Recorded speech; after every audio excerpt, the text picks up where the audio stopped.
The pre-rut is one of the most misunderstood aspects of hunting whitetails during the fall. I'm struck by the number of times that I hear people talk about pre-rut when in reality they're talking about rut.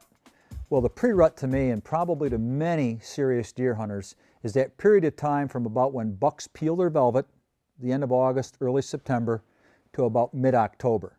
It's a transition time for whitetails. Their winter coat is growing in. They're starting to make rubs. You've got warm days and cool nights, and they're starting to cruise more. Matter of fact, their testosterone level from about September 1 to October 1 is going to double from their summertime. And they're starting to do a fair amount of sparring, but they're still locked onto food, because one of the things about the pre-rut is whitetails still are driven by food sources. And during that time, it's a great time to hunt whitetails, but an individual needs to understand food sources, needs to understand a deer's behavior and what they're doing at that time. So they're expanding their range, they're starting to make scrapes, they're starting to make rubs, they're starting to do a little bit more vocalization. They're not getting in real knockdown, drag-out fights yet, though that can happen. But again, they're covering more and more ground. They may start to look a little bit different at does, but you're not going to see a lot of chasing going on. You're not going to see a lot of real aggressive rutting behavior going on. And it's just it's a transition time for whitetails as they go from their summer behavior to their rutting behavior. During the pre-rut, so much of a whitetail's life is pretty much driven by food sources, changing food sources. For example, you come into the summer, they're eating on the lush clover, alfalfa, they're doing a lot of foraging, and then all of a sudden, as you get into late August and early September, you've got acorns that are starting to drop, and those whitetails seem to have an innate desire to gravitate to carbohydrates. They're going to be eating soft mass in the form of apples, they're going to be going after acorns, so their range might be shifting just a little bit. And so food sources are changing, and they're changing rapidly at this time. And you'll find that whitetails will gravitate to acorns and want acorns more than clover, alfalfa, and perhaps agricultural crops like that. They've just changed their whole diet, if you will. Now, one of the beautiful things for a hunter is these food sources make it, I'm not going to say easy to pattern deer, but it's certainly going to be easier to pattern a whitetail when they are locked onto acorns or locked onto apples or that soft mass, that carbohydrate-driven food source that they are now going to. And so during the pre-rut, an individual that is trying to zero in on a particular buck, he's going to be better off going to those food sources that that animal has to have and wants to have. And so consequently, food sources can make a big difference in a hunter's success if the guy knows which food source to go on to. I think for any hunter, you want to be able to hunt whenever you can.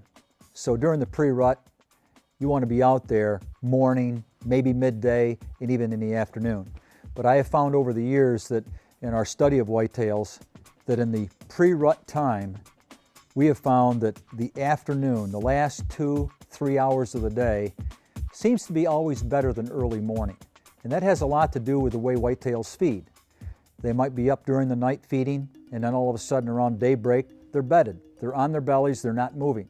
They might get up a little bit during midday to feed, but boy, by the time the end of the day comes and that sun is starting to set in the west, they are up on their feet and they are gravitating to food sources. So in the pre-rut, the last 2 to 3 hours in the course of the day is going to be the prime time.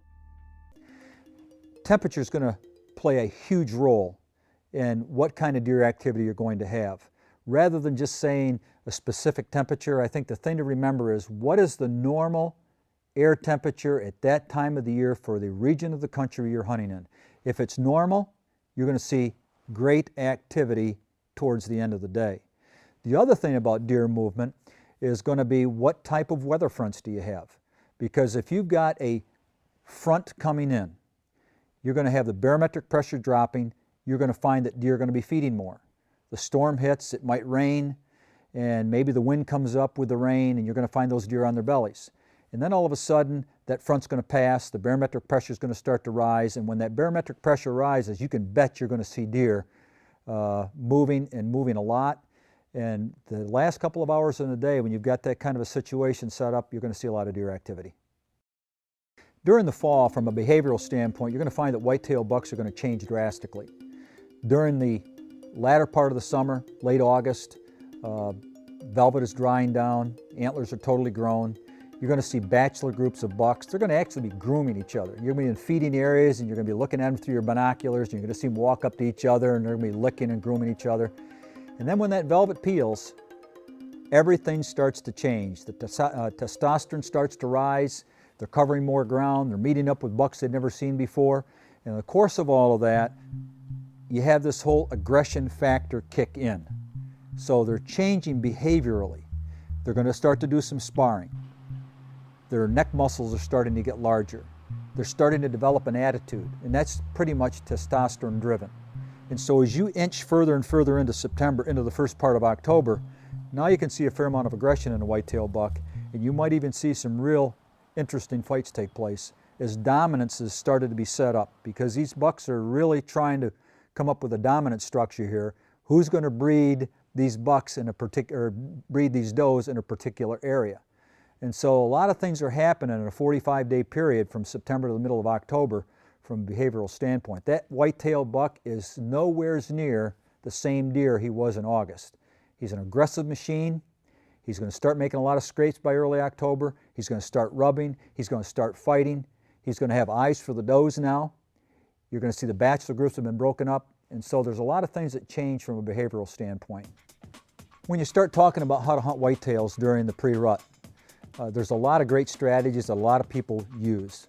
And for me, I think the number one tip is going to be food sources. I know that those whitetails are going to prefer certain types of foods. In my part of the United States, Western New York, acorns, apples, and so I'm going to zero in on those particular locations.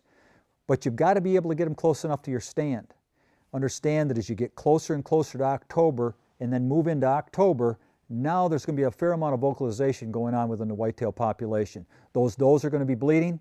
Matter of fact, you're going to hear a lot of bleeding out of fawns because they're maturing more, so they're becoming more vocal. You're going to find these bucks are going to start to grunt more. Testosterone is rising, they're becoming more aggressive, and they're just more vocal now. And so when I'm hunting in the pre-rut, I'm carrying with me a good grunt tube. And I'm going to be able to do doe bleats, I'm going to be able to do fawn bleats, and I'm going to be able to do a real good guttural grunt, and just a normal grunt. So I'm using primarily 4 calls. Now, a lot of folks that have a tough time using a grunt call, they say, I just don't feel comfortable doing that. Well, you've got these can calls that are bleat called. You just tip them upside down. I'm telling you, they're fabulous. A number of people make them, but that's a great call to take, and it's almost foolproof.